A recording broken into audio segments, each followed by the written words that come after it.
અંજલિ આપતા શબ્દો ખૂટે છે, પુષ્પાંજલિ આપતા પુષ્પો ખૂટે છે, રડતા રડતા અશ્રુઓ ખૂટે છે. કુદરતના ખજાને ખોટ પડે છે ને ત્યારે માનવીના ખજાનાને લૂંટે છે.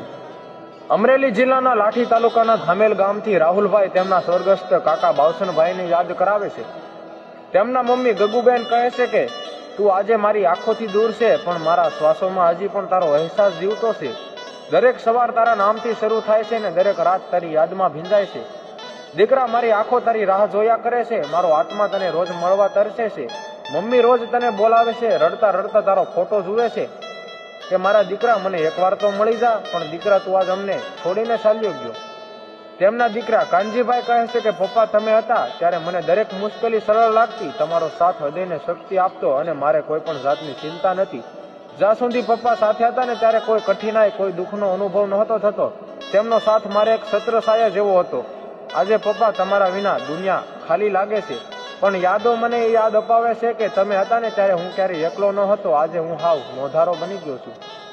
તેમની દીકરીઓ સોનલ, મોના, કેવલ અને રાજલ કહે છે કે એવી નજર ક્યાંથી લાવવી કે પપ્પા તમને યાદ કરીને તમારા દર્શન થઈ જાય. જરૂર હતી તમારી ત્યાં કુદરત લઈ ગયો તાણી. તમારી જેવી ચિંતા અમારી કોણ કરશે? તમારી વગર અમારી માંગ કોણ પૂરી કરશે? અમને હાવ નોંધારા કરીને ચાલ્યા ગયા. એમના ભાઈઓ હક્કાભાઈ અને સુરેશભાઈ કહે છે કે આજે પણ તમારી યાદ અચાનક આવી જાય છે ભાઈ. આંખો બોલ્યા વગર રડી પડે છે, આંખો અમારી ભીંજાઈ જાય છે. હૃદય એટલું દુઃખ પામે છે કે શબ્દો પૂરા નથી પાડી શકતા. ભાઈ, તારા વિના જીવન ખાલી ખાલી લાગે છે. દરેક પળે તને શોધ્યા કરી છીએ, નથી મળવાનો ભાઈ તું. તારી ખોટ આ રીતે લાગણીમાં ઘૂસી ગઈ છે કે આખા દિવસ આંખો ભીની રહે છે અને દિલ રડ્યા કરે છે.